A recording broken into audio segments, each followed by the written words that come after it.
Caitlin is on for assessing, and Luke will join us. He had another meeting that started earlier, but that section will be later. He'll be joining us for code. Okay.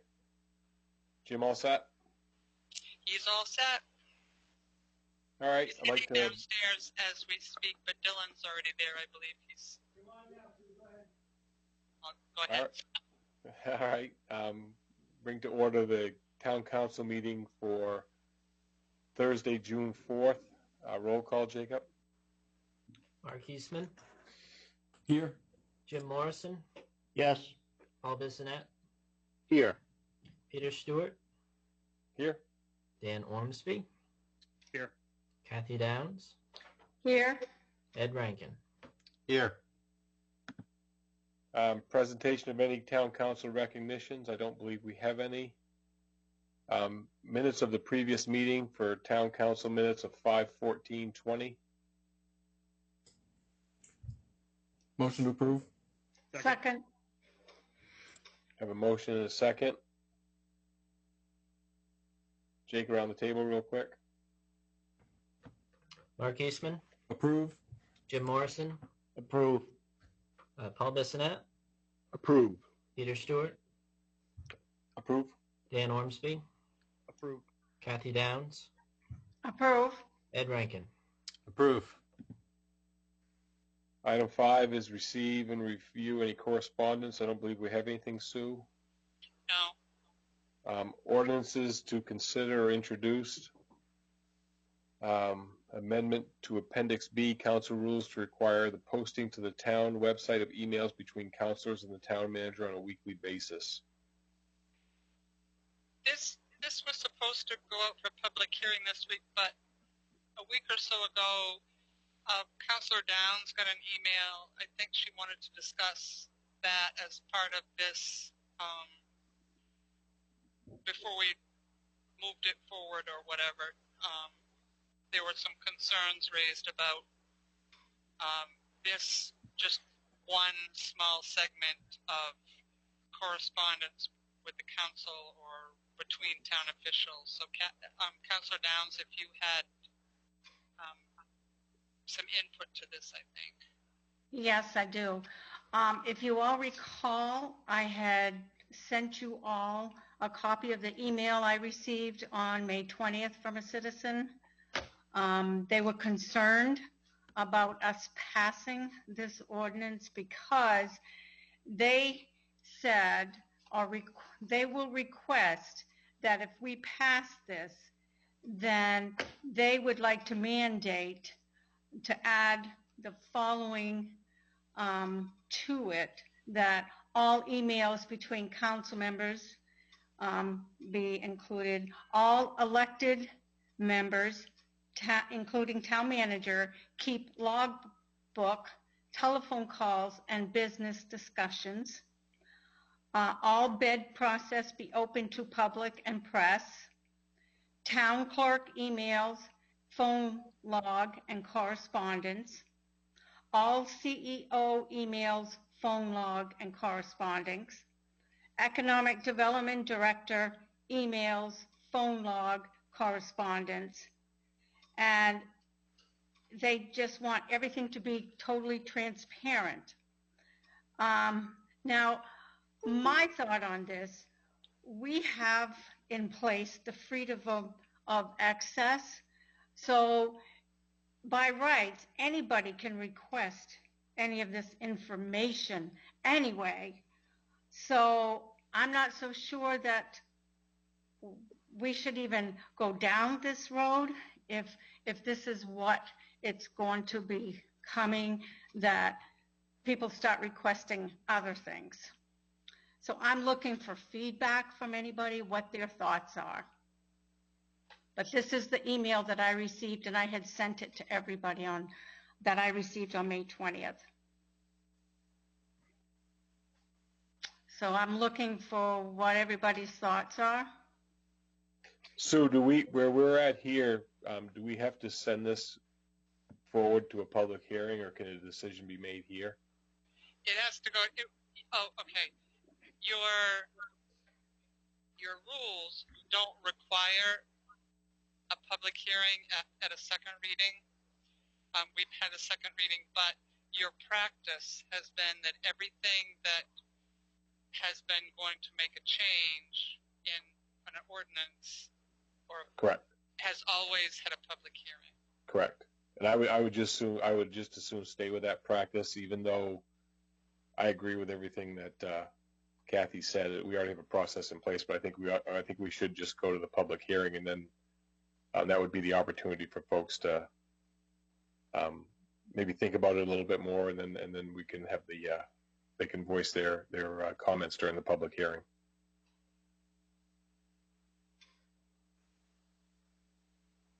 Anybody else have anything to add to that? Is it okay? I'm not opposed to that. I'm fine with that. So we'll have this public hearing. It'll have to be on June 25th because next week is the 11th, and there's not enough time to advertise. Sure, that's fine. For that. That's fine. Mr. Mayor, if I could just ask a question that if we don't know the answer to, maybe we can have an answer to by the 25th.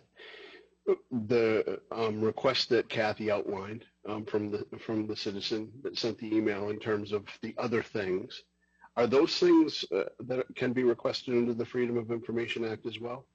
They are. Okay. I assumed I knew some of them were. I didn't want to assume all of them were. Okay. Yep. Thank you. Anything that's not private personnel related, legal issues that are active legal issues that the town are dealing with, and economic development discussions that are not yet public negotiation type things, contract negotiation, those are things that would not be available to anyone via that type of request. Thank you. So I don't see any disagreement. Everybody's okay with going to the public hearing? Okay. Discussion items. Item 7, we have the wall at the baseball field, repair options, field location discussion. As you've all noticed, part of the retaining wall at the baseball field has collapsed. And we went through a process of getting a repair estimate that our economic development director had done research on, and there was a significant amount of money, over $100,000 for that repair. And the school, the RSU, is currently looking at a project to locate lights at the soccer field. And I sat in on a discussion of that since we're the owners of that field. And during that discussion I asked if we were sure that the baseball field was going to be long term. Only because anytime that there's in my estimation, anytime that there's a significant expense required to a facility, we should look at what we're doing and where we're doing it, and is that where we still want to be doing it in 10 years, or is there some other option? This does not mean I think we should move the baseball field. It means that there should at least be a discussion of what we have as assets and where those are best located, so that if anyone asks, we did our due diligence to look at the situation before we just went ahead and spent money without having looked a little further down the road. And Superintendent Boothby has done some initial legwork at looking at the whole situation. So if you don't mind, Superintendent Boothby could outline for you sort of what he's done to take a look at some of this issue, and then perhaps we can talk about the wall itself.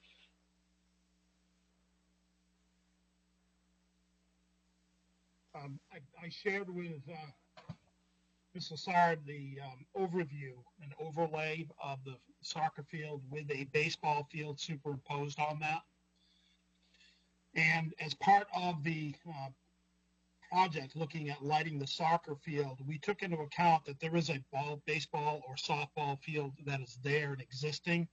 So we asked the Musco Lighting Corporation to locate lights outside of the playing field because you obviously don't want to put lights right in the middle of a ball field.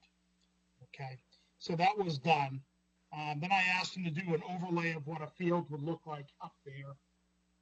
We requested folks from Sports Fields. We have an ongoing relationship with Sports Fields, and a gentleman, Eugene, came up, one of the owners, came up and walked the field with us, and we did some measurements. And you can squeeze a baseball field into that at a high school size field. As you can see on the overlay that I provided you, the arc, which is normally 95 feet from the center of the pitcher's mound, would be the arc for the back of the infield. That extends at 95 feet, would extend into the soccer playing field, which is not ideal. We could adapt that and bring that back. It'd have to come back into the 82 to 83 foot range, but it's still doable.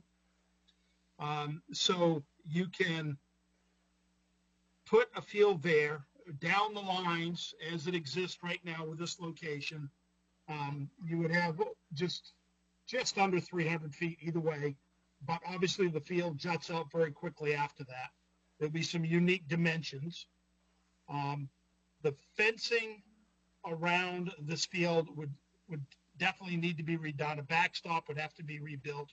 We did not get a price for that. We have a working estimate of over $30,000 for that.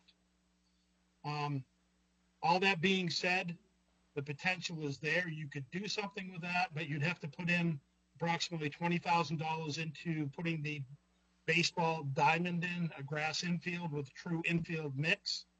Another approximately $30,000 for fencing. And you still have a couple of other concerns. Your parking limitations were challenged there for soccer games, so we could do it. We're still challenged there for any activity. But you also have a location behind the backstop of the Bucksport Early Child Care Center. And you're always going to have a concern with foul balls. And so you have a safety concern there. So this was an intellectual exercise. Happy to do it. Happy to work with Sports Field and put this together. But that's the information we have to date. Obviously, it's not final. They're not total final bids, but that's working estimates of what we have.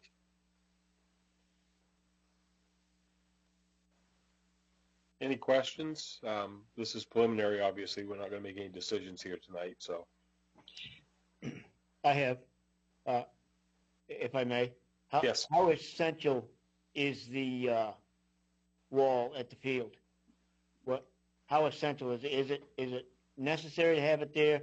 Can we remove the wall completely and just grass the bank back in like it was years ago? Is that a possible solution?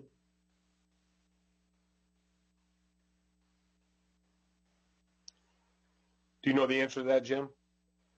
I don't. I do know that you would have a very steep bank to grade that off. That outfield, the blocks on the wall are going to be over 3.5 feet, almost 4 feet. So to get that grade back to the street level would be very steep. Are there other alternatives? I'm sure there are. But you'd have to do some definite work, though, to make that a safe environment.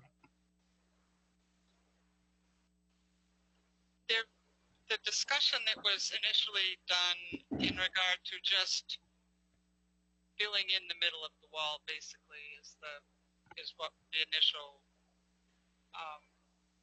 thing was, but there were some other ideas floated that included concrete slab kind of things, which weren't seen as ideal, but were an option. And then somebody suggested, the use of large rocks that may result from blasting to sort of rebuild the wall with that instead of, but there was a discussion of creating a retaining wall, but then you have a bigger safety issue than you have now in terms of people along the top of that wall, which is why it's been constructed somewhat the way it has been. But while there's not baseball this year, there will, amen, be baseball next year, and so the repair of the wall is necessary. The fence could be put back up in some fashion, but it hasn't been done because the thought was that putting it up and taking it down would be the embankment needs to be addressed first. We have one estimate to do it one way. We could certainly get some other estimates for options for the council to look at for alternatives that are use other materials. I'm not sure. We could have it evaluated to see if something such as Councilor Morrison has suggested, a grassed embankment, what that would take with the removal of the wall and what the cost and the any issues that would be with that. If the council is, I'm happy to. I think, Sue. I think we get some more additional information for keeping the field where it is. There sounds like there's a lot of mitigating factors moving it up Miles Lane, least of which is cost. And see what we end up with, I think, is the way. We don't need to make a decision on that right off. But Jim, are you going forward with the lights regardless up there? Well, we're going to have some steps. Number one, we need the blessing of the town, and so far it's been a supportive situation. We're also going to have to request of the voters for access to monies in our capital reserve accounts to move forward with that. We have been awarded a $25,000 grant from USA Soccer to help with the cost, to help offset the cost. So would you use the plan still that if we didn't turn that into a regulation baseball field, but they would still be able to use it to play ball because the lights would be out of the way and they wouldn't be in the middle of that field? I think that's the best course of action because you don't want to limit any utilization of a field. Correct. If we can come up with an alternative, do that, and then, that can easily and very comfortably be used for softball, for baseball, anything. So. Okay. Is there anybody that has anything else, or anybody not okay with Sue looking for some alternatives for Elm Street? I just have a couple quick questions, Peter. Yeah, go ahead, Ed. Then Mark. Question one, not just towards Superintendent Boothby.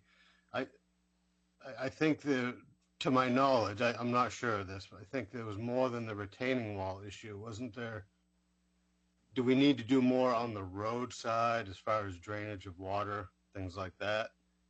And question two, just to clarify to people, the soccer field you're talking about would be directly across from the Miles Lane, the old, what was referred to as the Wasson field?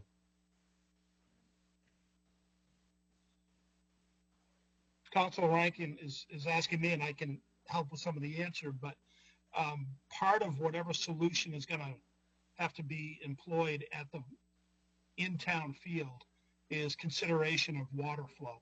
Because part of the issue is with that retaining wall, over time with water and with gravity, you're seeing the still existing wall canting forward, leaning forward into the chain link fence.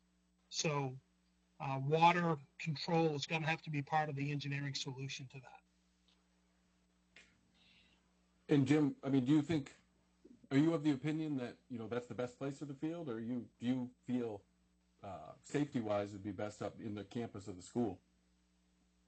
I think as far as safety goes, if the whole bank issue can be taken care of, that takes care of your safety issue.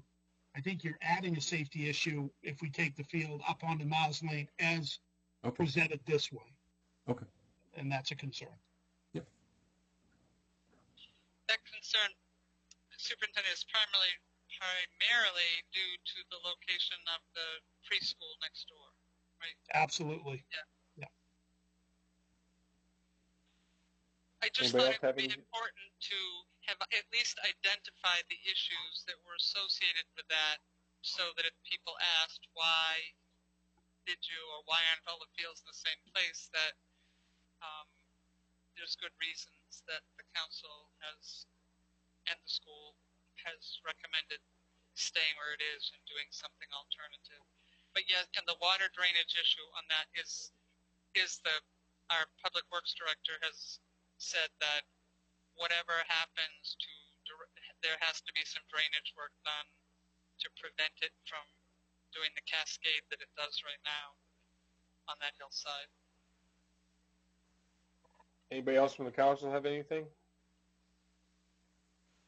Everybody okay with Sue going forward and try to get some other recommendations to see what we can do for the to keep the existing field where we're at? Yeah, Yes. I agree with that. All right. The next item is pool bids.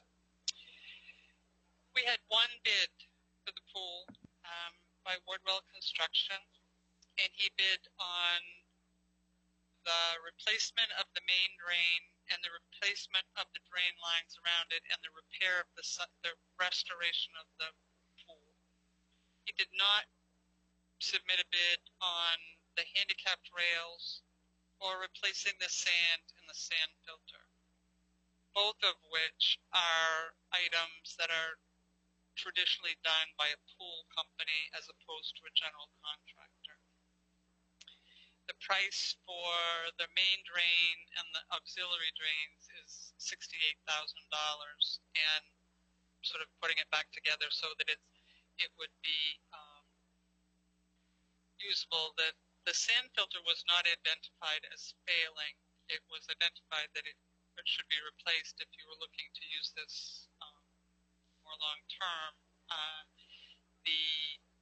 The bid as submitted would make the pool functional. The handicapped access rails and the sand filter could be done in conjunction with this by a pool contractor, but the main work that's necessary to replace these lines is what Wardwell bid on. And we'll have a resolve coming up here in a minute to address that, so we can have some more discussion there. Sue, the other thing I just noticed, if folks wanted to call in or email, I thought we were going to try to superimpose something on the screen. Maybe I just can't see it. I can't see it either, but if I will send our IT person a message asking them to put that on the screen. I know we've done this several times, but we always seem to have new people. It's so there. He says it's there now. okay. He just And if showed anybody has any questions or comments on any things we're talking about, apparently there's some information on the screen that folks can follow. So yeah, it's up there now. okay, thank you. All right, we'll go to agenda items. The first one is to approve Resolve 2020-53 to approve the 2020 story walk on the waterfront walkway by the Bucksport Library. Motion Motion to to approve. approve. Second. We have a motion and a second.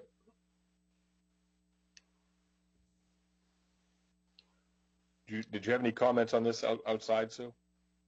No, it's been a very popular activity the past 2 years, and the library has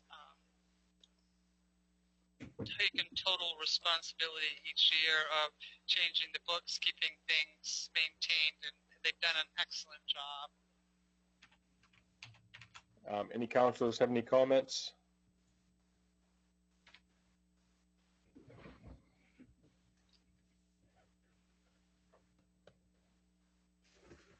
seeing none, Jake, you want to go around the room? Mark Eastman,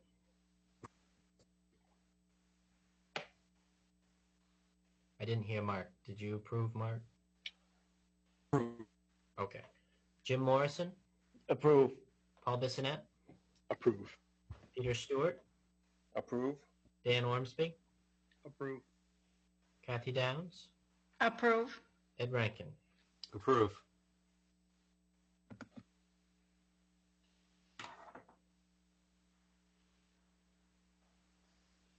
You're muted, Peter. The next item, it didn't have a resolve number on my copy. Is it 54? It should be 54, yes. To approve resolve 2020-54 to approve the award of the pool repair bid. So moved.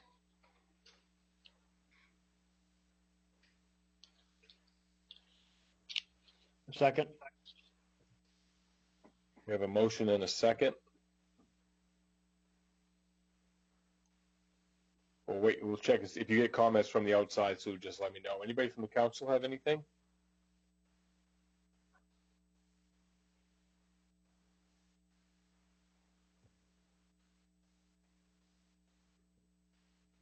I guess my one question, Sue,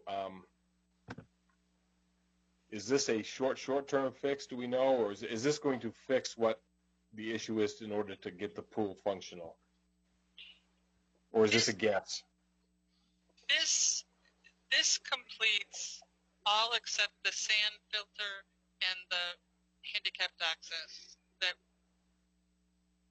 was proposed in the very thick document that got sent out.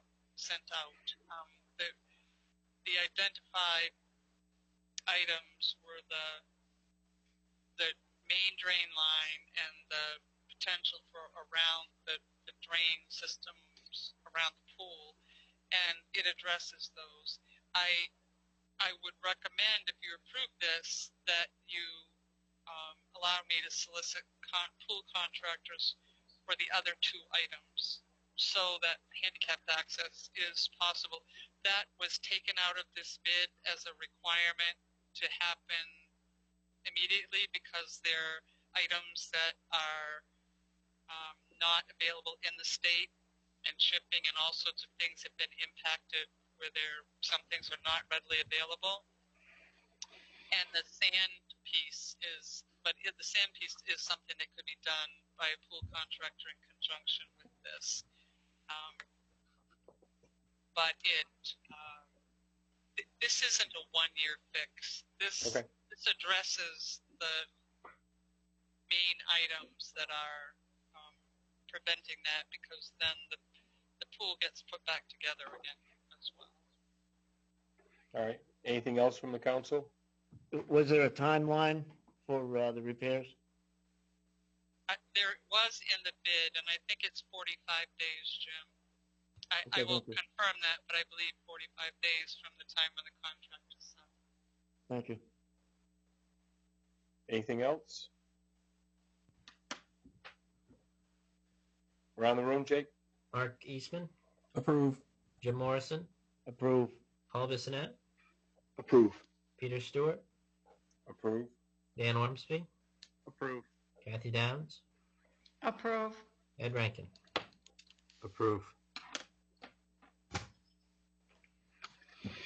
Resignations, appointments, assignments, elections. I don't believe we have any. Item 10 is approval of quick claims, discharges, and deeds. The first one is a tax lien discharge for Philip T. and Holly G. Lutz, map 14, lot 49. Motion to approve. If it's okay with the council, I'll just do all three of them. They're all right under here. The second is a tax lien discharge for Alice Ireland, map 13, lot 36-1. And the third is a tax lien discharge for Philip Drake, map 18, lot 79. Motion to approve. Second. We have a motion and a second. Anything further from the council? Sue, do these require signatures that need to be done right off, or can they hold off till next week? Or they do require signatures, and so do the liquor licenses, and there are 3 of those coming up under the next one. Yeah. So if there are counselors that have availability tomorrow morning, if there are 4 that could stop by as we have the past few weeks, that would be. I can do it. Some of these things need not those as much, but the liquor licenses generally need to be done, really. I can do I'm it. available. I'm available too. I can do it. Okay. About 9 o'clock. Will 9 o'clock work for everybody? All right, Jay, can you go around the room? Yep, Mark Eastman, Approve. Jim Morrison, Approve. Paul Bissonnette, Approve. Peter Stewart, Approve.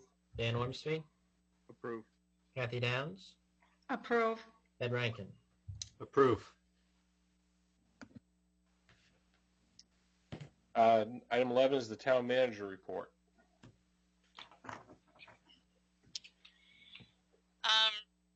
First, Fiberite has been given a 30-day notice to cure default for failure to remain open to process waste effective last Thursday.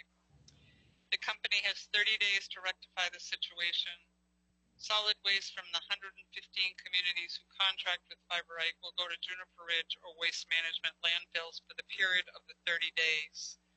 Bucksport also contracts for recyclable disposal through Fiberite, but it is not under a contractual obligation to take those to a specific alternative location during bypass, and we are currently sending our recyclables to PERC.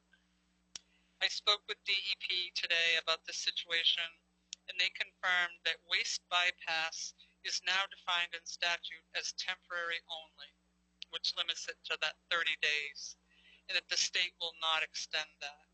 The state is working with the MRC and PERC, who is facing its own operational issues at this time. Bucksport is not paying a higher tipping fee than negotiated as part of the contract for MSW disposal during this bypass. The state and MRC are optimistic that Coastal will reopen. This 30-day period is part of the contractual item that they have that allows the company 30 days to cure the default. But in talking with the state, they will step in after the 30 days if necessary to facilitate location of this waste at other than landfills. The town office reopened for public access on May 18th, and I'm really pleased to note that it has gone very smoothly. Residents have been wonderful in accommodating the public safety precautions that we've had to include in our operations. And the office has been very busy as many people are playing catch up for vehicle registrations. I did a little research this afternoon, and in 11 days since we reopened, we've collected over 10% of our total excise budget. We've collected nearly $90,000 in excise tax in the last 11 days, and our excise budget is $860,000 a year. So that's been significant. And our tax collection percentage as of today is 94.5% of the 1920 commitment has been collected, and in 2019 that percentage was 95.7, so we're within 1 percentage point of collections. Things have gone very well. The meals delivery program delivered 1,418 meals in the month of May as part of the Pay It Forward program. That's up from the 992 that were delivered in April. The program was started as a 10-week program, which would end on June 12th. With the senior center not slated to open until after June 30th, I would like to talk to the RSU about continuing the program through the end of July if there are no objections. The Pay It Forward Fund still has sufficient money in it to accomplish this. To date, of the $175,000 total, $115,000 from the town and $60,000 from the Silvernail donation, we have expended $119,191. Meal program costs for June or July would be approximately $17,000 based on mail deliveries in May. I I am pleased to note that Whole Oceans will be opening an office on Main Street in the near future in the building right next door to the town office. They have also been meeting with our code enforcement officer about their plans. We hope to see progress on the site this season. The Spirit of America Award, it is that time again for the council to name a recipient of the Spirit of America Award for Bucksport, and I would appreciate it if the council or any member of the public who wishes to submit possible names for the award to me for consideration at the council meeting on June 11th, if you would. As far as our June 25th council meeting, Mayor Stewart asked me to check with Superintendent Boothby about the possibility of utilizing the Performing Arts Center for the June 25th council meeting, since that will be the public hearing date for the 2021 budget. Superintendent Boothby indicated the town could utilize the space, but that the total number of people in the space could not exceed 50. And further, based on state guidelines, if more than 50 people wanted to be there, the excess could not attend and be in the gym or any other room at the school. That they don't, it's 50 in that entire facility. As for our waterfront, the marina is open and operating, and the fishing dock is still not placed, but is due to be installed next week. Our public restrooms are open on the waterfront as well. And finally, the Bucks program, our Bucks are still available through Main Street Bucksport. This has been an extremely popular program and very well supported by donations also. Thanks. Any questions for Sue on any of that? If I could have you, Sue, put that the 25th meeting on the next week's agenda is under discussion items. I will do that.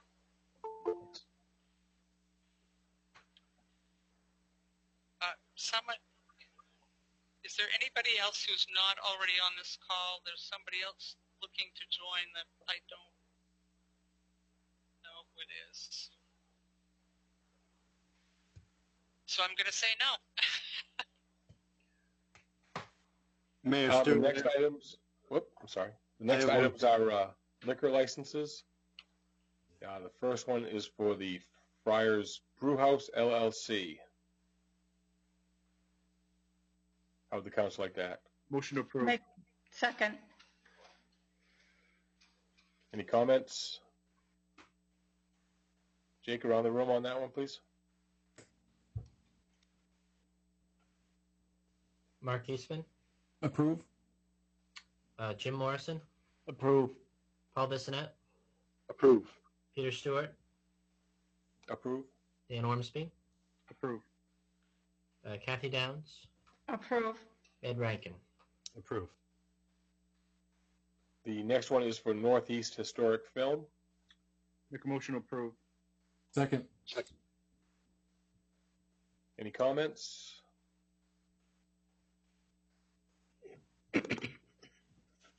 Jake? Mark Eastman, Approve? Jim Morrison, Approve. Paul Bissonnette, Approve. Peter Stewart, Approve. Dan Ormsby, Approve. Kathy Downs, Approve. Ed Rankin. Approve. And the next is a permit, pole location permit for Winkham Park Construction. They have two of them in there, one for Bucks Mills Road, Christopher Becker property, and the second, Turkey Path, Lauren Stubbs property.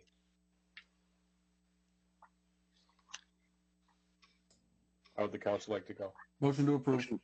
Second. We have a motion and a second. Any comments? Just one comment. Has Jay looked at these poll permit? Yes, he has. He reviewed Okay. these.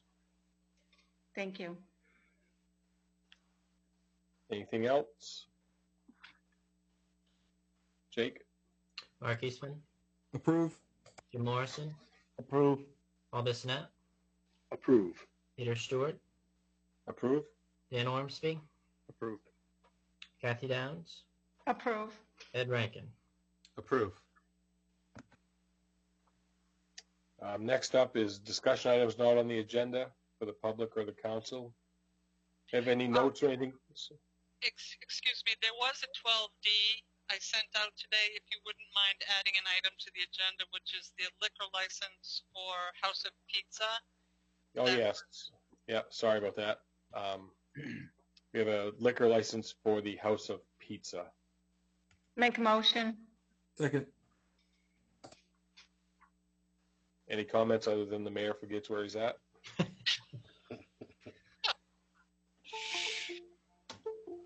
Jake? Mark Rutzman, Approve. Jim Morrison, Approve. Paul Bissonnette, Approve. Peter Stewart, Approve. Dan Ormsby, Approve. Kathy Downs, Approve. Ed Rankin. Approve. Now I'm fairly certain we can move on to item 13. Discussion items not on the agenda. Do you have anything out from the folks watching, Sue, or anything? Hold on. I don't. Okay. Phone is not wrong. All right. Anything from the council? Any council members have anything?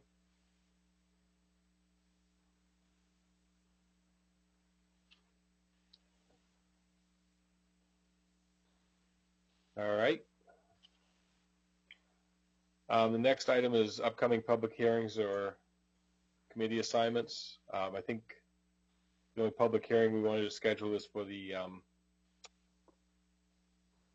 appendix public hearing, appendix B public hearing, and we'll do that on the 25th.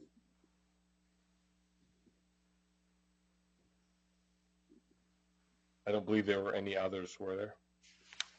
No, you would put your budget out to public hearing, but you would vote to do that at the at next week's meeting, not this week's.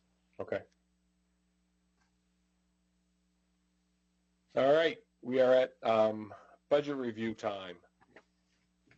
And first up is Families First Community Center.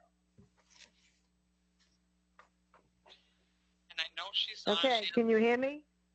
We can hear you. You can hear me? Yep, go ahead. Oh my God, it's a miracle. Well, first of all, I want to thank you for giving me a second chance, and hopefully I don't mute or hang up. So I'm calling, my name is Alice Grindle, and I'm calling on behalf of the Community Center, so in Ellsworth Falls.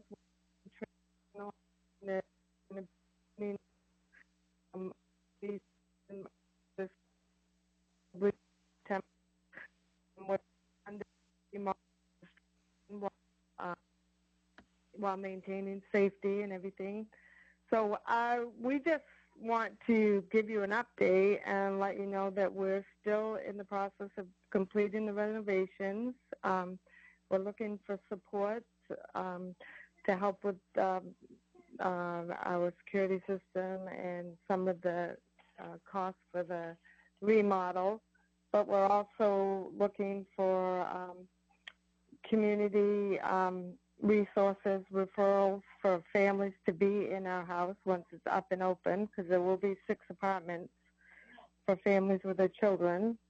And we are looking for, if you know anybody that's homeless or at risk of being homeless in your area that will need this type of support services, which are going to be all inclusive, we're looking for those type of referrals to be on our vetting committee and as volunteer for the families that are in the house as mentors. And we'd like to invite anybody that would like to come for a tour to reach out to us at any time. And I'm open to any questions. Any questions from council? How many folks from Bucksport do you serve? We have, right now, we've only served a couple of families because of the fact that we're not really open for occupancy. So we have served a couple of families with furniture and some gas cards, things like that. But otherwise, to this point, we've only had a couple. So, but we are offering support services to families that need it, even without being open.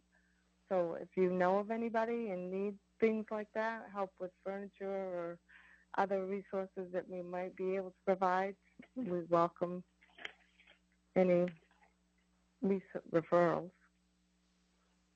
Okay, thank you. Anything else from the council? I'd like to thank your patience for coming back and presenting for us, so thank you. You're welcome. And I do encourage, if anyone hasn't had a chance to come over and take a tour, to definitely come and do that, because it will give you a whole different perspective of what we're trying to do and how much has been involved up until this point. So I think it's going to be a great resource once we're up and open. Great, thank you. Thank you. Have a great night.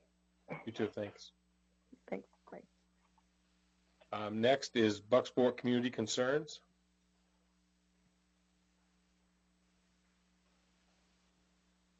Okay, I should be unmuted. You can hear you. I am? Oh, good. This is Linda Hayward. And I'm not sure what you want to know. We did 153 Bucksport families last year. And for Christmas, we did 91 Bucksport families, which was 249 individuals and gifts and everything for 92 children of those families. And we're doing really well right now, actually, considering that we've had quite a time getting groceries. Thanks to you folks, we haven't had a trouble with the money. The problem is, Hannaford, you can't order right now. They get what they get, so it's been very difficult there. But we are now getting it from Searsport at the Tozer's there. So that's working out really well. Any questions from the council? I have one. Go ahead. Linda, do you feel that, you know, with everything that's been going on, going up through, I don't have your exact budget for me. I believe you asked for $4,500. You think yes. Is that going to be sufficient to keep up with? If we get our thrift shop back online, because they really that's hurt us these last few months, because we normally get anywhere from $1,200 to $1,800 a month from the Talking Shop on Main Street, and of course it's been closed, so that didn't help. But we've gotten donations from other sources besides you folks right now, so we're doing actually fairly well. And the government food assistance program has expanded a little bit because we're getting more from them than we normally do, and I'm assuming it's probably because of this crisis right now. Okay. Thank you. Sure. Anything else? All right. Thank you, Linda. Yeah, thank you for your patience with me, too. Okay, you guys have a good night. Too. Yep, bye-bye. Next, it says education. I assume that must be the superintendent. I suspect it may be, sir. So I provided you with two documents to give you an overview of the budget. The first one gives you the cost center budget and year-to-year changes from FY20 to FY21. Our proposed budget is up by 1.46%. We have made a concerted effort to maintain as tight of a budget as we possibly can without making any reductions in programming. We're anticipating that the next couple of years are going to be challenging, to say the least, with funding. So we're in planning for that. You want to become as tight as we can get. Couple of things I do want to point out for you. If you go down through there and you look at career and technical education, you're seeing that as a significant decrease. That is because of the funding stream has changed, okay? And where we have been traditionally paying upwards of half of tuition to the technical center, we are no longer doing that. Our general purpose aid actually goes directly to Hancock County Technical Center via Ellsworth School Department. And through the funding formula that we have within Hancock County, we're actually able to reduce any assessments back to the local districts. So even though that number is depressed, our program is actually expanded. We are continually serving between 35 and 45 kiddos every year in our programming. So that's not to be an alarm. It's still very solid programming. And we will be adding an additional program this year. They're going to be offering a hospitality program over at Hancock County Technical Center.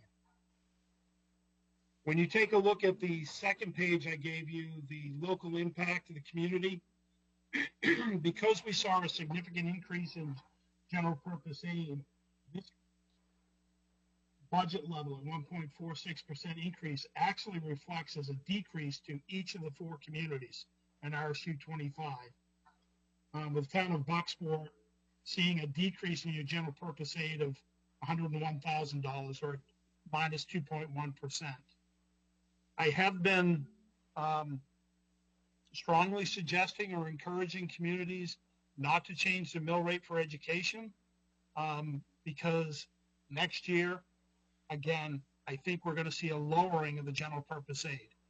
And a matter of fact, in developing this budget, I've accounted for a cutback in what the proposed general purpose aid. I actually took $200,000 off the top, anticipating that we will see a curtailment. And my guess is if we do have a curtailment, that $200,000 might be around 50% of a curtailment on a good note. But overall, the budget maintains the programming. It maintains our goals and our service to the communities. And it does provide a less than last year's assessment rate for all of the communities. I can go into depth if you'd like more or not. Your call from here. Questions for Mr. Boothby?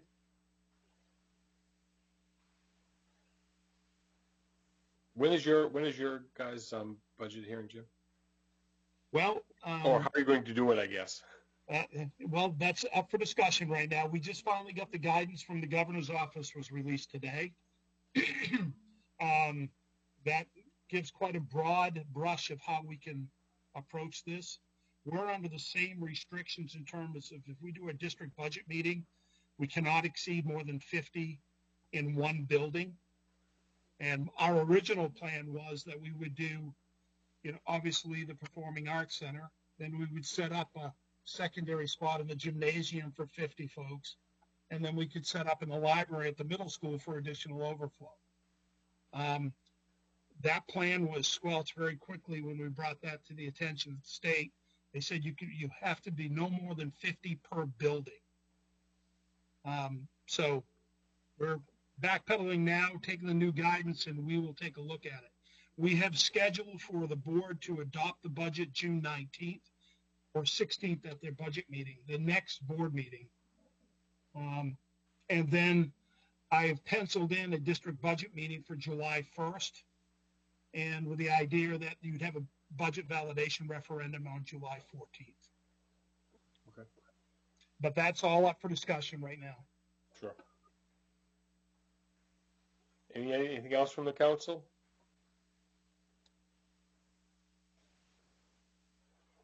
All right, thanks, Jimmy. You're welcome. Next is recreation. We have Peter Farraher and Matt McGinnis with us this evening to talk about the WISE portion of this budget. I can, if you want, put the overall budget up on the screen, the base page of that, or you can have a presentation by the Y, and then I can put that up as a general discussion for the other elements that are not included in the Y programming, such as our senior center and those kind of things. I'm going to defer to Peter. What does he think's the best? Does he want us to see him and present, or? I'll be brief. So why don't you throw me right up there, because I like to introduce Matt to some of you that might not have met him. You're on, Peter, so go ahead. Oh, good. All right. They're looking at you. We don't see it. Well, thank you, folks. This is an interesting meeting, via the Google component. But thanks for allowing us an opportunity to speak. First off, to the right of me, fairly good distance, is Matt McGinnis. He's our new operations director for the town of Bucksport. Matt, welcome. Thank you for having me. Matt, Matt was hired about a week before we shut down.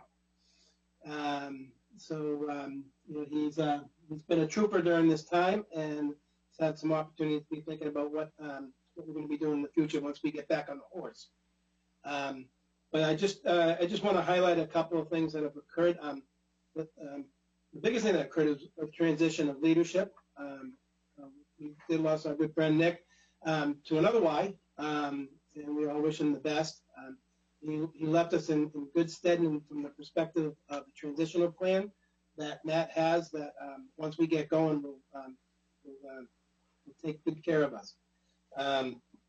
Couple neat things that have happened last year. The drop-in program that is supported by the town was very successful, successful to the point where we had to make sure we increased our management of it to keep the kids in the straight and narrow. The leadership program that is new to our repertoire has had a lot of success. It's a fantastic collaboration with RSU 25. So great that we did get a $5,000 grant for additional programming for that program once it gets back up and running. We worked with Todd West from the school department. The guy's tremendous. And the leaders of the program are doing a great job. We saw some nice, great growth in soccer and in basketball. And this was the year that we led with the football. Had some changes within football in the sense that grade 3 and 4 was flag versus contact. And so Matt is kind of working on that as we get ready. Let's see. Our proposal is straightforward. We tried to explain where the money is going, what you're investing in. We're working hard with our advisory committee to make sure all the needs are being met. This is going into our third year, so that after the second year, we're able to get some data in regards to residents of town of Bucksport that we work with to make sure that they don't walk away because of the inability to pay through scholarship assistance. And last year, we had 138 residents that received support, which total about $8,900 of support. These are numbers that we'll continue to give to the town so that you can see that we're making sure we don't let people walk away because of the inability to pay. And that'll be Matt's job as we continue to move. I would like to give the microphone to Matt for a little bit to talk about some of the ideas he has once we get, like I say, back on this horse and get moving. I love energy, and so Matt, why don't you throw out some of your ideas? Okay. So again, thank you for having me. Nice to finally put some faces to some names. As far as summer programming goes, I have in mind of doing some sports clinics, following CDC guidelines, of course, and limiting group numbers to no more than, say, 8. That way, myself and I can have another coach there. And in between, like drills, anytime there's a water break, sanitize, disinfect the equipment, the kids' hands. Father-daughter or father figure dance. Hopefully, now with the schools being closed off, I'm thinking of moving it to the outdoors and kind of making it almost like not necessarily a midnight dance, but kind of outdoors dance.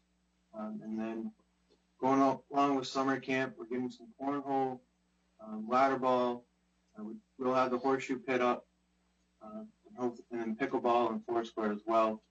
And then looking to the fall, Granted, if we're allowed to, we got tackle football, of course, and also soccer as well.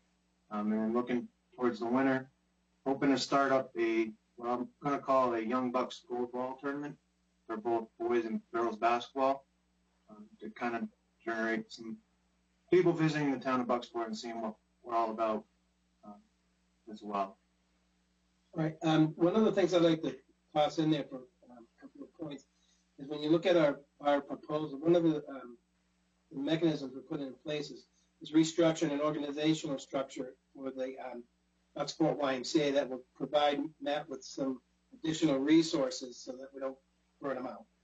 We're going in 15 different directions. Sometimes it can fry you.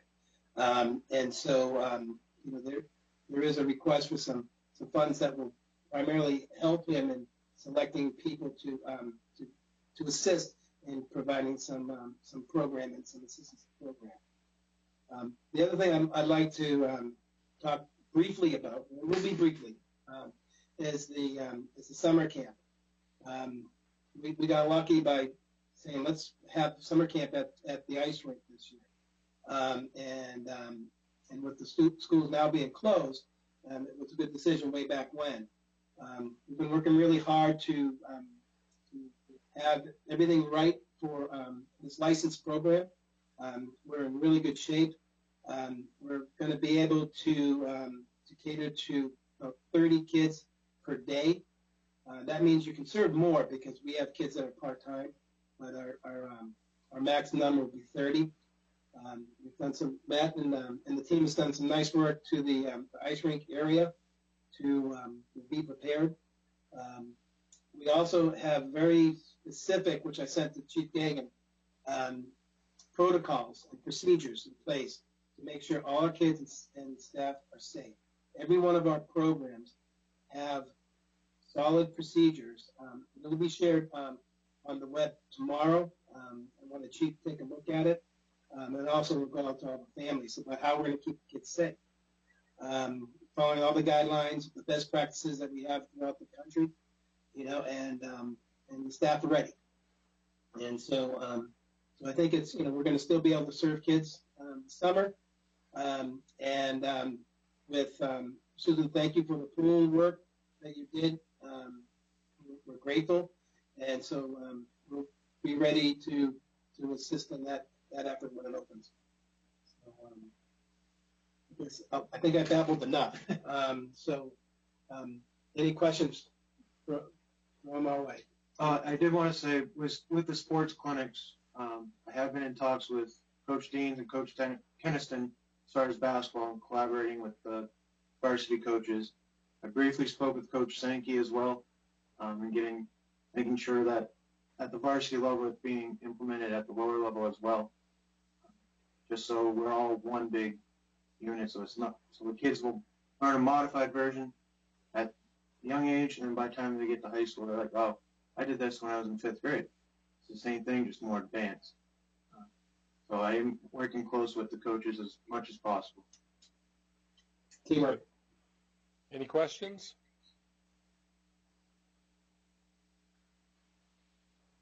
Well, Matt, welcome aboard.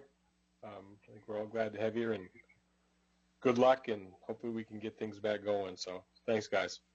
We have to, and we will. Thank Absolutely. you, folks. It's been a pleasure. Thank you. Have a good night. Yeah. Real quick, I wanted to go back to, is Jim still here? Or I see his icon, but I don't know if he's still listening. I'm still listening. Quick question, Jim. Do you guys have any guidance at all on, and I know it's early and if you can't say anything, you can't, but I mean,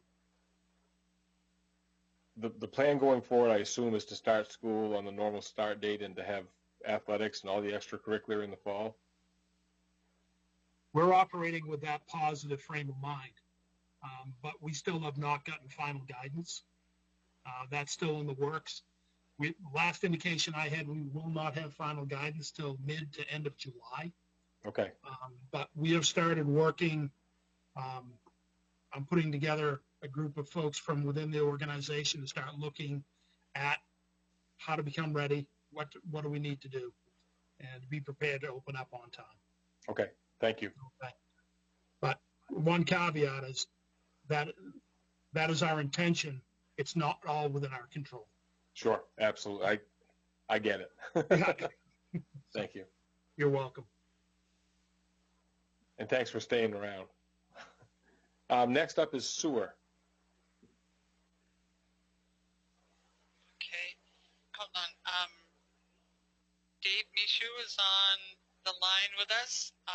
If you want, Dave, I can put up the face page of the sewer budget so people can see what that is in terms of that operating. If you bear with me just 1 minute, because I haven't done this before, so hold on.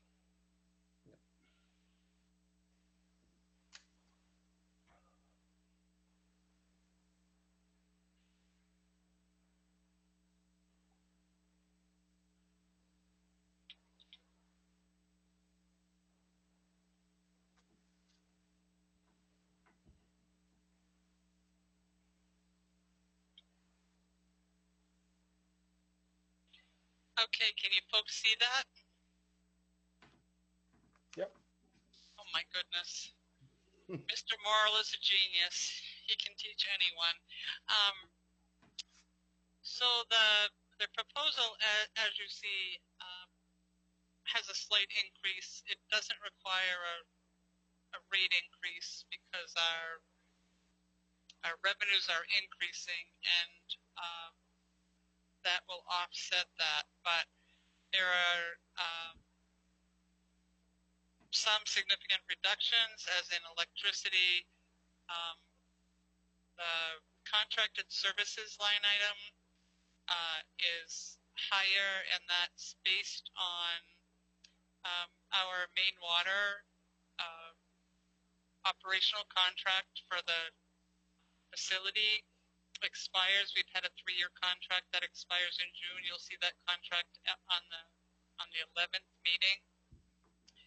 But there's a 10% increase in that budget, and that accommodates the fact that there's been a 3-year contract, but there's been no increase in that contract since it was signed, even though there's a clause in the contract that allows an annual escalator. They did not exercise that option, and we have paid the same rate for the past 3 years for the contract. So that 10% increase accommodates that and moving forward. Dave can explain sort of how the plant is running. We had planned an open house for right before the pandemic hit, but Dave, would you have things you would like to add to the? Sure. First of all, the treatment plant is performing very well. One of the line items that really jumped up this year is the equipment and maintenance and repair, and basically that's because we're in just starting our 3rd year with it. But you get the oil changes and belts that need to be changed, and we've even had some motors burn out, smaller motors, a couple of VFDs. That a lot of maintenance to the pellet boiler and the cleanings of all the propane boilers and all that stuff. That maintenance line had to go up quite a bit. I did ask for an increase in the small tools too, so that we could purchase a smaller snow blower to mow around those the solar panels. We have a 60-inch blade mower, and it's pretty hard to get around all that. And the push mower we can get a lot of it with that, but it takes a long time. We've had no violations whatsoever, except for when we first started up, we lost everything from one of the businesses, but that was taken care of, and everything's been going great. And like Sue said, the main water contract has gone up a little bit. There's a lot of alarms with that too, and a lot of alarms come at night, of course. Weekend duties. Mike is on call every fourth week, and that includes water.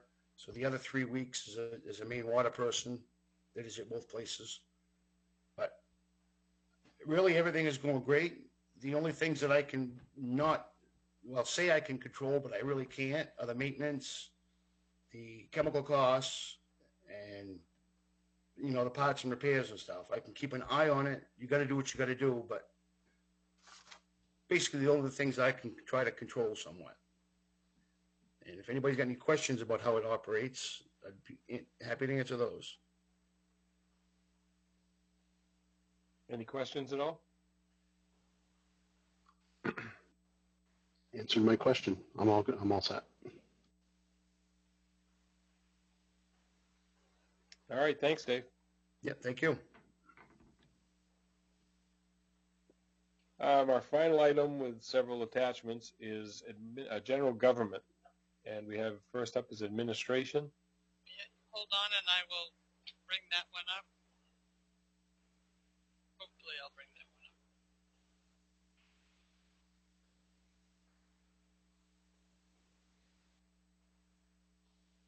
Can you see that one?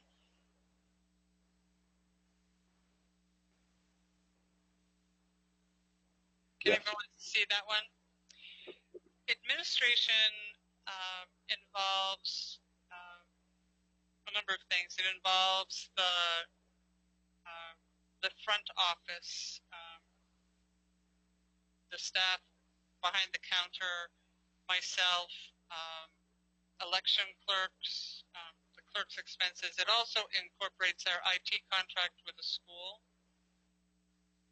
as well as the audit cost for everything except for sewer, which is paid for out of that cost center.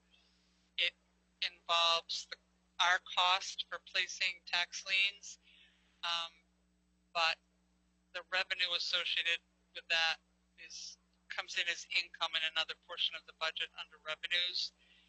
Our dues to the Maine Municipal Association, and our legal costs town-wide. That's whatever department needs legal assistance. That all comes out of the administration budget as well.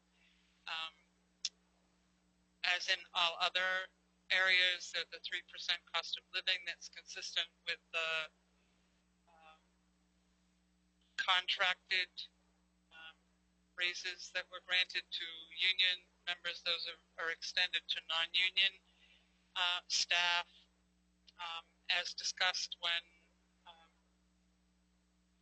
you did my review, there is no raise for the manager this year, and I have also removed the $5,000 annual professional development money that was part of my contract. I have removed that as well.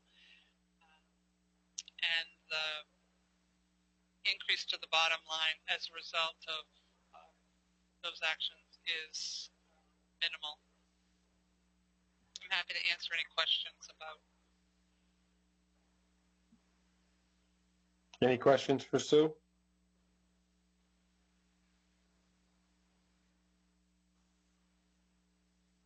Are you going to keep bringing up the different screens, Sue? Yes, I am. All right, so next is planning and code enforcement.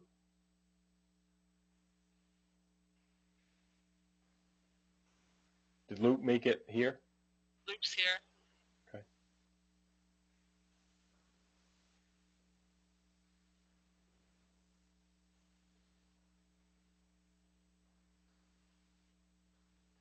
Is that visible to everybody?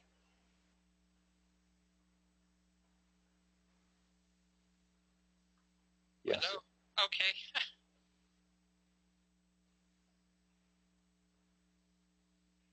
So the code enforcement budget is primarily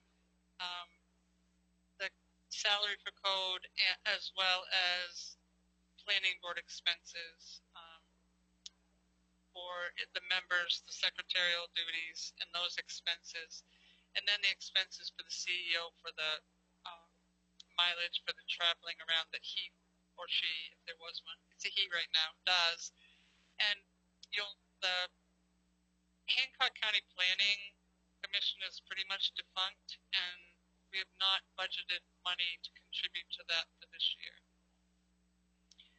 I'm happy to answer any questions, or Luke could. Luke has been with us a short time, but he's doing a tremendously good job, and have had nothing but rave reviews from the people that he's dealt with in the community. So, any questions? I have a question. Go ahead.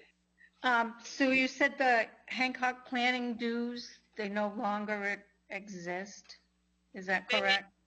They had a major theft, yep. If you remember. Yeah. And it pretty much put them out of business. They've not been functional. They're not doing. We utilize them because we got assistance for them through that organization from monies to do our comprehensive plan, to do the brownfield work that was done at the mill site, environmental evaluation, those kind of things, but none of that is available anymore because they have no funding. Okay. So there was a group that was starting to get it going again, but we've had no information that that's moving forward. And as I said, it doesn't have access to the resources that were what we utilized that organization for. And also the mapping, is that? The mapping was removed because when we get to the assessing budget, Caitlin is going to talk about a proposal to do our maps so that they're available online in an interactive way. Oh, so right. And so that's taken out of there. But Luke also has some plans for what that online ability can do for code enforcement. Luke, would you mind addressing that?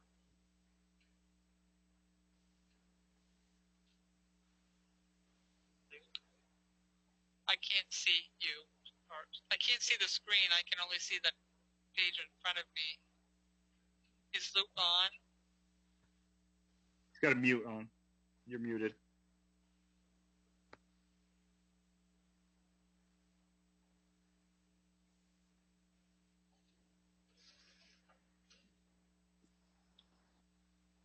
There, can you hear me now? We can hear you.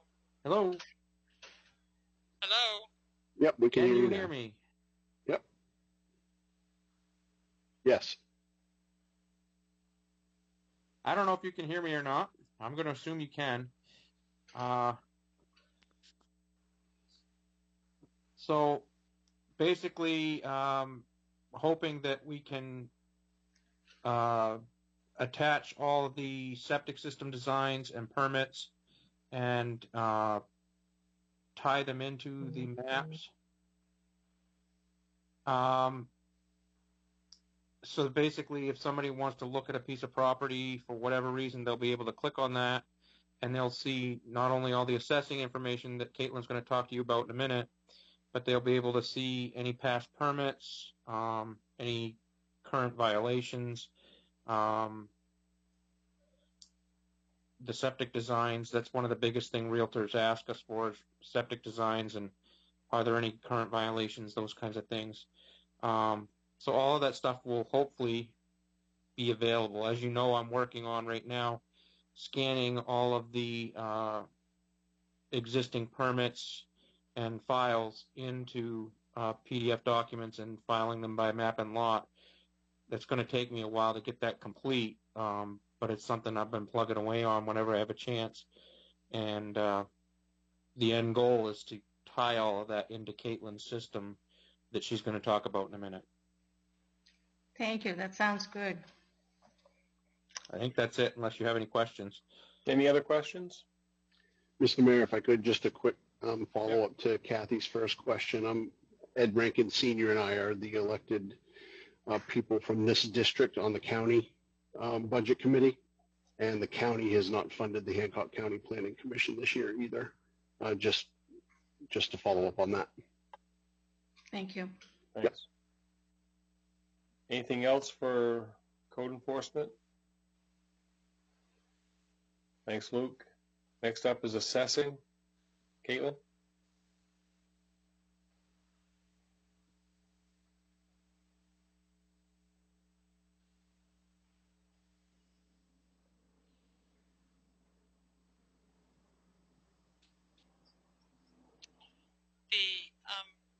This is Susan. Caitlin will explain the mapping. Under contracted services, there's a significant increase, offset almost entirely by the salary change from our former assessor to Caitlin in terms of starting and as opposed to almost 10 years of experience with us. So Caitlin, if you wouldn't mind explaining what this $11,875 buys us in terms of contracted services? Sure. Can everybody hear me first? Yes. Okay. All right. So to start, the first portion of that is going to be, well, I guess I'll backpedal a little bit.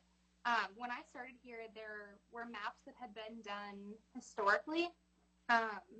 Coming as an outsider into this community who didn't know the lay of the land super well in terms of which roads connected to what and what was a dead end and things of that nature, they were relatively useless.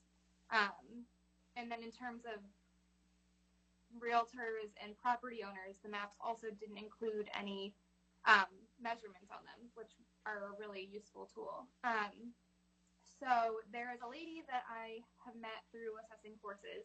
Her name is Cindy Pellet, and she is incredible at GIS mapping. So the first step of that is going to be getting the maps to her that we currently have, our TRIO data for property owners, and deed measurements and things like that, so she can actually make us a hard copy of maps that have measurements and are accurate. And that is going to cost anywhere between $4,000 and $5,000, depending on how much time it takes her. After those are complete, which is projected to be about 2 months from the time that she actually starts, all of the data will be in a perfect format to send to CAI Technologies for them to get it online. Once it's online, they're going to be able to tie in, like Luke said, permits, any kind of complaints, anything like that that works with code. In assessing, it'll have tax cards, tax assessment values, all of that any realtor, any person interested in a property would need to know. It'll have the sketches, everything associated with the property. And then going down the road, there are communities in the area who use it for public works things. I know certain communities use it as kind of like a complaint system to like flag where a giant pothole might be or something of that nature. The first year, we're going to get the annual hosting fee will actually prorate it in half, which is nice because there's also a large one-time setup fee. And so the roundabout cost for getting it online will be about $6,875. So that's the total of the just over $11,000 for that line item. Thanks. Any questions? I assume this has an ongoing maintenance cost to it also each year? Yes.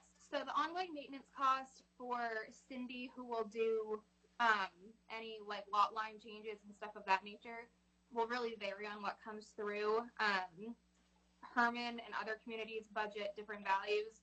She does a lot more for Herman, so I anticipate budgeting about $1,500 annually for her to complete that. And then the CAI Technologies will be about $4,000 annually for that. Thanks. Any other questions? What was that figure one more time for the technologies? The annual or the one time? The annual. So annually so next year, it would be about $4,000. Okay, thanks. Yep. Anything else?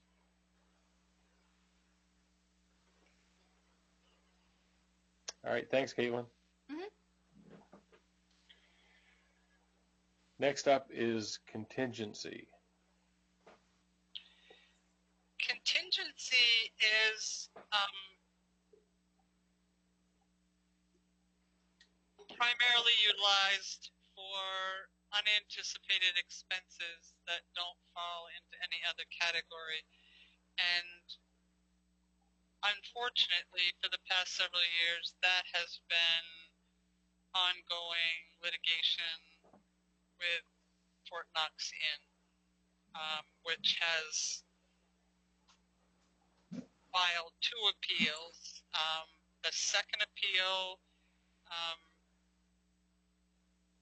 was the final filings that anyone was allowed to do was May 25th. The court declined to have any in-person hearing on this appeal and is going by the record that was already established, plus the filing that they allowed, a written filing. Mr. Green's original attorneys who had filed it, withdrew from the case, and he had an attorney that had worked for that firm who went to another firm.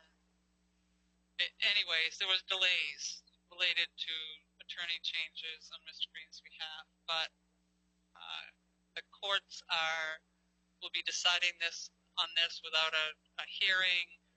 Since courts have been slowed down in terms of operation, I'm not sure of a date when we will have a decision, but everything's been filed that can, and as I said, primarily additional legal fees related to those appeals have been what contingency has been used for.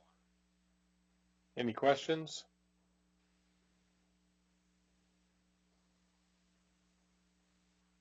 Insurances and benefits?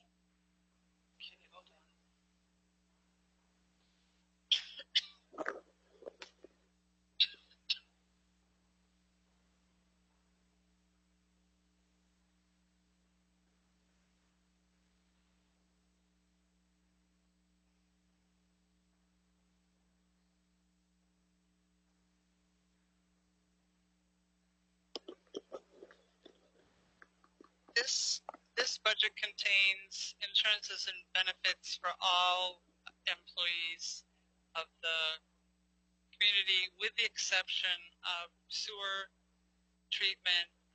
Our single employee for sewer treatment, Michael Jackson, and costs for Social Security, Medicare cost for marina employees. Those are paid out of that cost center, but otherwise, these are the costs related to employment under all these various and sundry categories. I don't anticipate, even though it looks like our general liability was overexpended in 2019-20, if you'll remember, we received rebate from our insurer of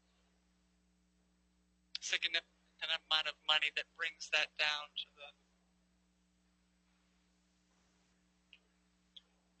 an appropriate level of funding. Any questions on this? Just one, Mr. Mayor. Just curious, on line 95, the health insurance line, the increase there, I know it's 1.9%-ish, but I'm just curious, is that a rate increase, or is that more people taking advantage of health insurance, or a mix? There's a mix, but one of it includes its base already is to include a proposal that we put all of our insured on one health plan. If it's not successful in negotiations with the unions, to change to a high deductible plan with an HRA, that if all employees, the employees who are currently under the Maine Municipal Program were to go to the program that the union members are on, that would save the community a considerable amount of money because the rates on that are somewhat lower than they are for the Maine Municipal Program. Either way, this increase is minimal based on the fact that we had an additional person that was part of this budget for public safety, so that's factored in as well. Thank you. Any other questions?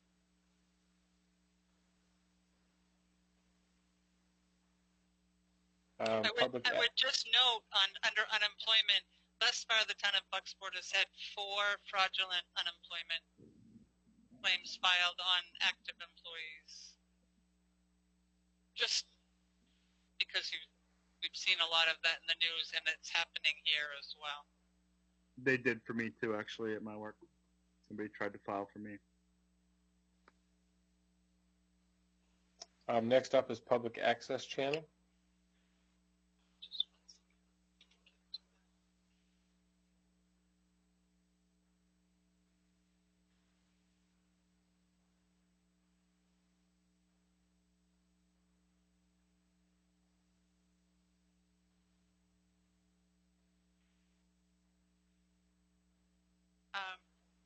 The public access channel is our regular meetings, our regular council meetings, and our regular planning board meetings are included.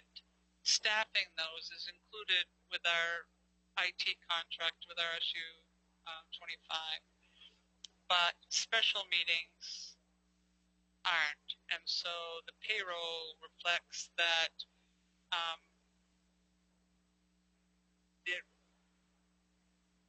the payroll is geared to just those special meetings, and that's why that's been reduced. We weren't spending that amount of money. And then maintenance and repairs on the equipment we have, the microphones, et cetera, that we talked about would be funded from the cable reserve as part of the capital program. Any questions here?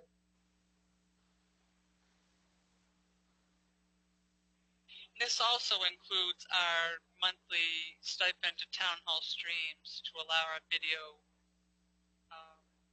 streaming to continue so that people other than those with cable can have access to our meetings. All right. Next up is economic development.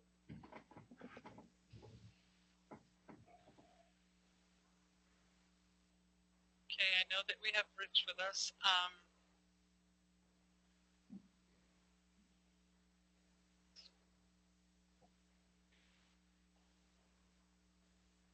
I want to just note that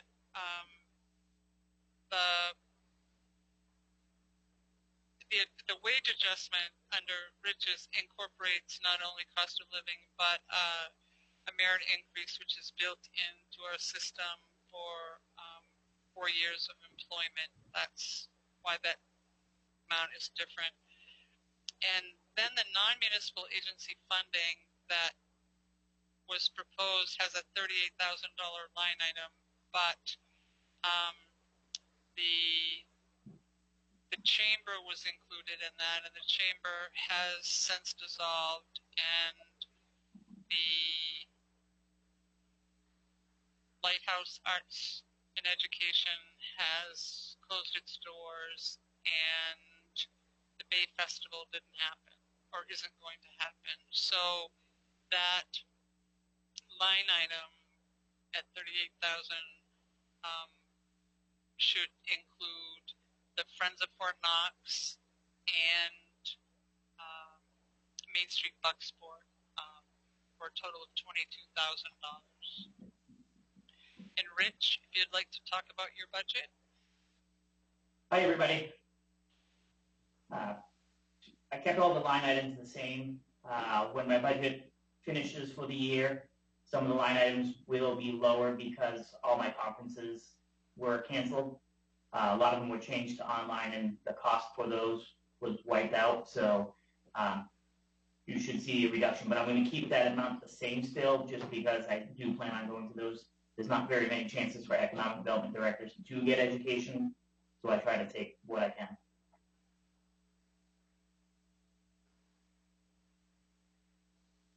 Any questions for Rich?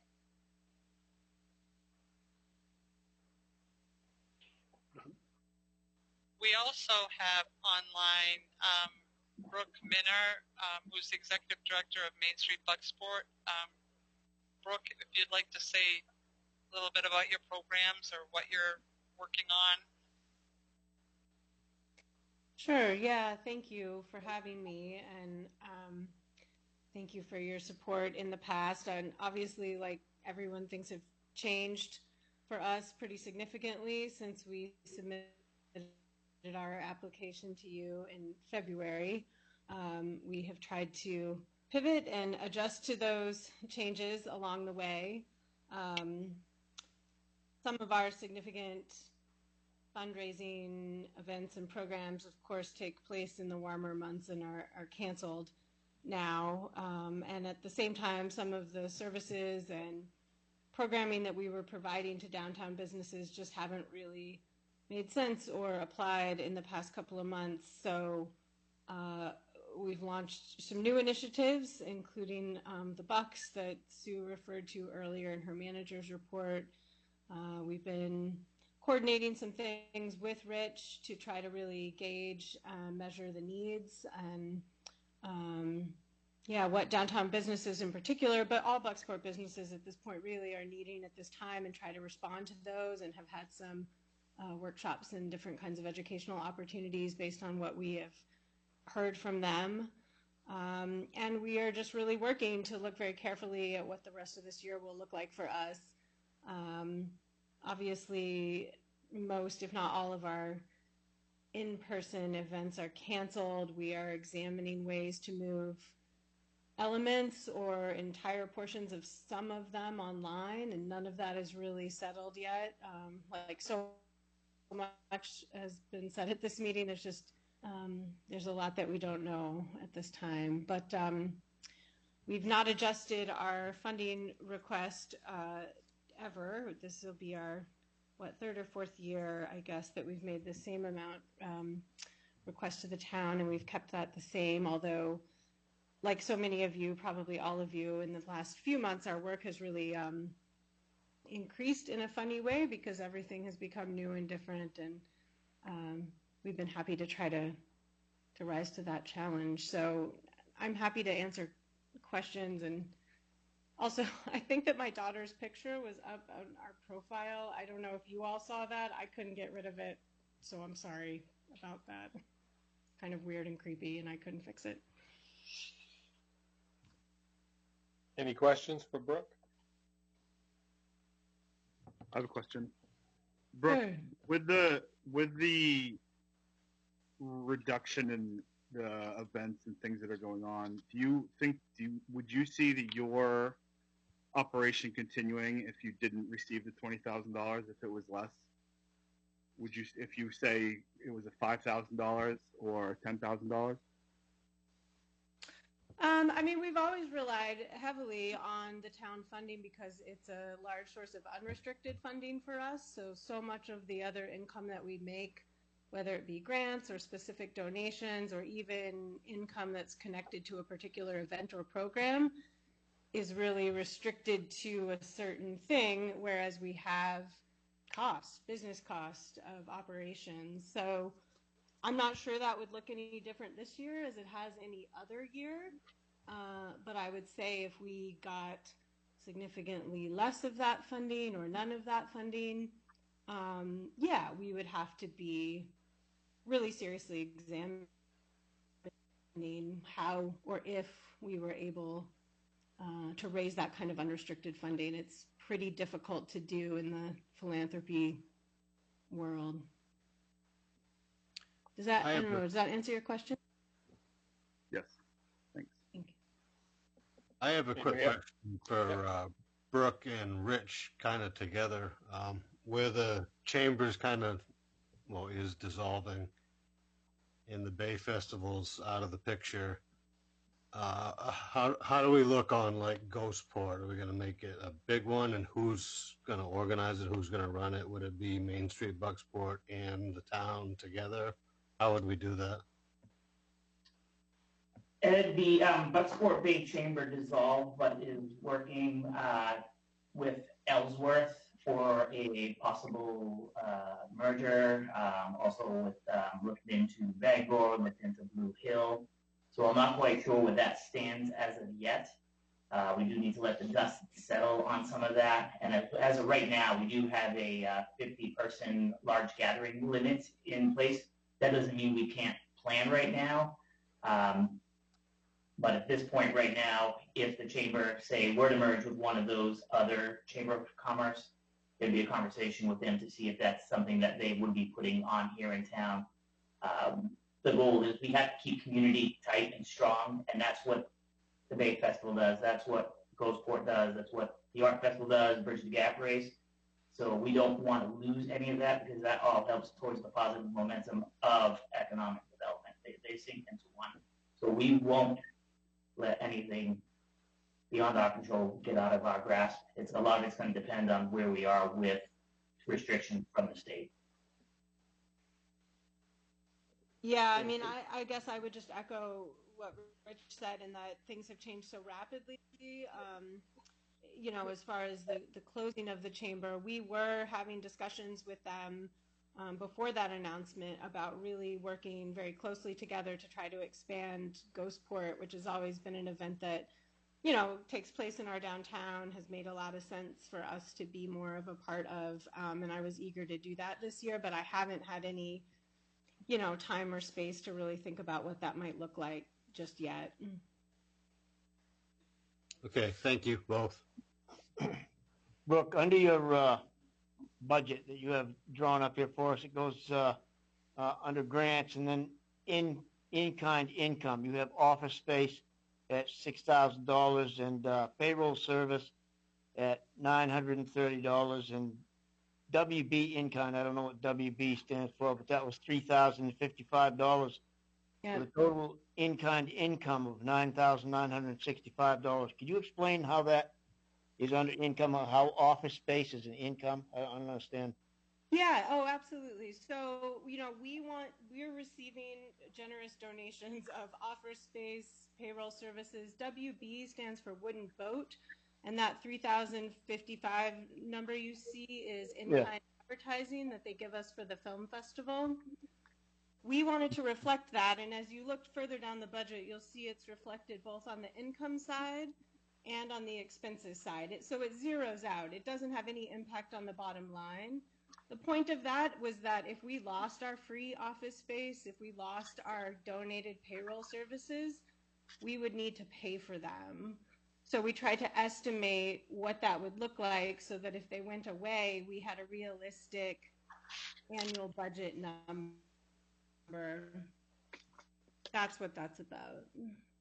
So there's no money that exchanges hands. It's just a way of trying to be realistic about what the actual cost of doing business are. Yeah, Does that answer your? Yes, I guess. Yeah. Yeah, I don't understand those things. So, you know, you've explained it that you do that. So. Just right. So that if those donations of space or time or ad space went away, we would still need a place to work. We would still need someone to process our payroll. Those would be hard costs that we would then have to pay for in cash, where right now they're being donated. but we make sure to then zero them out on the expense side so it doesn't have any impact on the bottom line. I'm not sure if I'm explaining that clearly, but Yes, you're showing that this is here, and then you're showing that it doesn't exist, so it becomes zero. Yeah, okay, I understand. right. Just a way of showing the total cost of doing business so that if we were to lose those donations, we would be realistic about what that cost would be. And it's a pretty typical way that nonprofits, in my experience at least, demonstrate that kind of in-kind cost. I see. What do you imagine will be your way of generating donations, generating incomes, or whatever you want to call them, over the course of this summer, where you're not going to have the events that you normally have? Have you put anything in place where you can make up for those losses? Yeah, so we're working on that. Even before this current pandemic, we had been adding an auction element to the arts festival.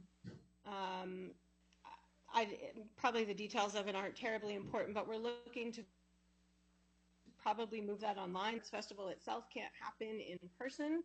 We're hoping just the auction part can. It'll be a very small part of what that event has typically been, but we're pursuing that and doing some research now.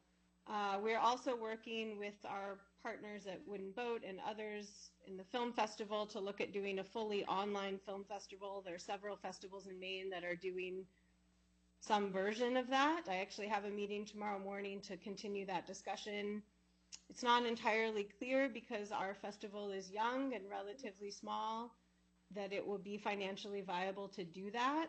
Most people use proprietary companies that you pay, of course, to host your festival online. I'm not sure we'll be able to afford to do that. So we're looking at various ways. We did apply for and receive the Payroll Protection Act back in, I don't know, March or April, whenever that was available to nonprofits.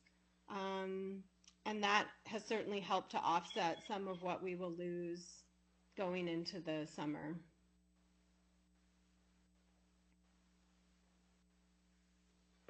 I see. How many people are on the payroll, Brooke? Just me. Okay. It's a it's a part-time job for me, and it's often a little bit more than that, but I'm the only paid staff. Anything else? Okay, thanks, Brooke. Okay, thank you all so much. Friends of Fort Knox. I think I didn't invite him. Okay.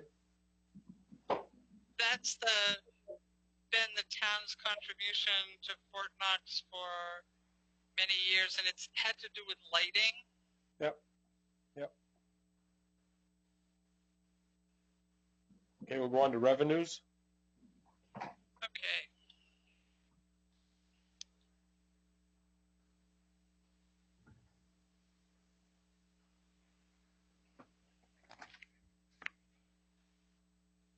Okay, the revenues that are listed range from revenues that support general government, which are the 50 items, revenues that support fire are the 51s,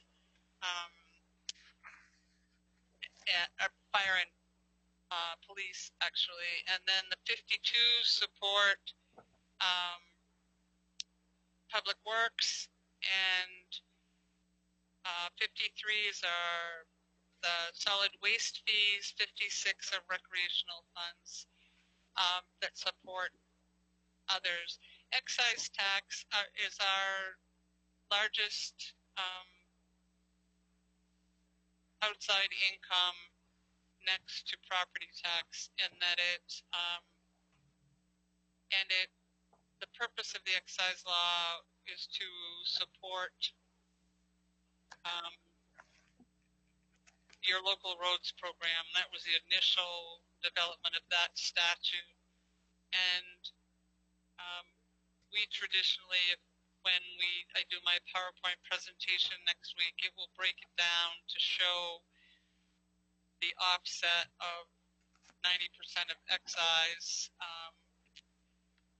as an offset to the Public Works Department, with 10% of that as an offset to administration for processing the forms. Boat excise is just that, another statutory tax that's set by the state. The auto reg fees I've increased slightly because the state increased the registration fee, which stays with the town, this last year, so there's a slight increase there. I've decreased interest on investment, although I'm not sure that we're going to actually see that reduction. In tracking our investment over the last several months, it looks exactly like a brainwave in that it was high and then it tanked and then it came back up again, and we're virtually back where we were a couple of months ago in terms of we will meet our interest goal of $100,000 or more this year. So that's a positive. Tax lien costs, I referred to these in the admin budget. This is the revenue that we get from the expense that we incur when we place tax liens and have to discharge them. People who pay the taxes have to pay those associated fees as well. Town clerk revenue is all the vital records and those kind of things that the clerk is processing. TIF revenue is we're still utilizing TIF revenue that was accrued during the mill years. There's $244,000 left in that fund at this point, and I've budgeted to utilize another $75,000 of that this year. And if you looked at the economic development budget, you saw where those funds were identified for use for. And I will note that I had identified under that budget that $19,000 of TIF funds would be used to offset outside agency. You had traditionally in the past used $13,000 a year to underwrite the chamber out of TIF funds. And so that $19,000 is in there for the majority out of TIF for the majority of what would be Mainstream Flexport and Fort Knox. Hey Sue, I'm gonna save you a little bit if folks have. Hopefully everybody's looked at this instead of you going down line by line. Because a lot of this stuff. Does anybody have any specific questions on any of the revenue piece? I guess my only question, Sue, is what is the budget stabilization fund? That's a fund. That is a line item in our general ledger that has $550,000 in it. And to the best that I can see, that it was a set aside out of fund balance at some point, and it's available for use. It doesn't have conditions, and I'm proposing utilizing some of it in this year because of current circumstances. I will also tell you that the budget you see next week is going to look a bit different, in that I've removed $215,000 from the Public Works budget for the road paving that's in that. The almost 20 miles and maybe more that we're doing as part of the road project is going to be really all we can manage in this year, and that reduces the bottom line of the budget significantly as to where we would come in if the rest of the budget. I shouldn't say that. If you modify the social agencies to the same level that you did last year, and remove that the budget will be, for this year, will be about $60,000 lower than it was last year. I guess my concern with that is, are we using this to balance our budget so we can increase spending? And if so, I'd still like to take a look at what we've talked about and some of the savings that we have in order to bring that number down. I get nervous if we're going to. I get nervous if we're going to run out of this money. If we've only I say only, but there's only a little 600,000. We're spending a third of it this year. If we're going to use that as a budgeting piece going forward, are we going to put ourselves in a mess? Well, this piece was done before I looked to pull the other paving out, and that may not be necessary as an item, because if our budget is less and our revenues are the same, we wouldn't need that extra in order to use as an offset, and we would be pretty much budgeting in the same way we did last year. Okay. But that will be clear in the next week when you see the whole thing in its PowerPoint showing the revenues, et cetera, that go along with everything. Okay. Go ahead, Joe. Sorry. I'm sorry. Could I ask, where do surplus appropriations come from? Fund balance. Okay.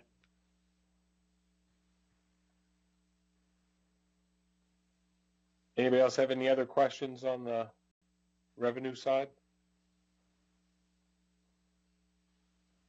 I assume the homestead is there is an increase coming from the state on that? The homestead is changing this year from $20,000 to $25,000, and the state is picking up a bigger share of that than they have done in the past, and that's what accommodates why the number is $90,000, a little over $90,000 bigger.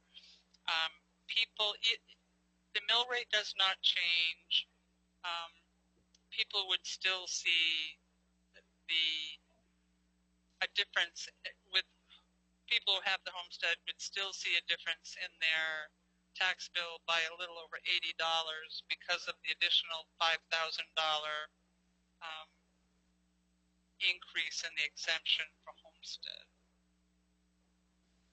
And that could change every year with the whim of the legislature anyway. Homestead has gone from 10 to 13 to 18 to 20. It's been over the years. The homestead's been consistent. What has not always been consistent is the percent that the state pays of it. Correct. And that this 25,000 with the state paying the percentage that it will be was part of a proposal from 2 years ago that's been moved forward. So we've not received any information that says that any of that is changing. Homestead isn't the one that I would worry about. Okay. Anything else from any of the councilors on revenues? Cable TV revenues. What is this from the franchise fee? Yes. Okay.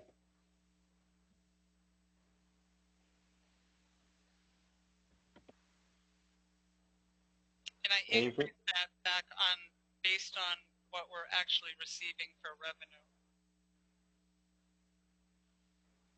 And you're going to put the budget together piece in your normal PowerPoint look feel? Yes. Yep. Okay. Any other questions on this part? The only other thing is the next week is also the time, I mean, it's the entire budget, but you also make decisions on social agencies. Correct. Yep. All right, well, I want to thank everybody. I don't know who's left out there besides us, but I want to thank everybody for presenting and taking time to get this stuff together. Sue, thanks for getting this stuff together for us, and all the department heads that are out there for us. So with that, our next meeting is next Thursday at 7 o'clock. It will be in the same format. And we'll have a discussion to see how we want to go forward. So, last item on the agenda is adjournment. Motion to adjourn. Second. Motion second. Around the table real quick, Jake. Mark Eastman, Approve. Jim Morrison, Approve. Paul Bissonnette, Approve. Peter Stewart, Approve. Dan Ormsby, Approve. Kathy Downs, Approve. Ed Rankin. Approve. All right. Thank you, everybody. Have a good night. You too. I'll see some of you at 9 tomorrow, or close Yes. to it. Yep. Thank you. Thank you, Sue.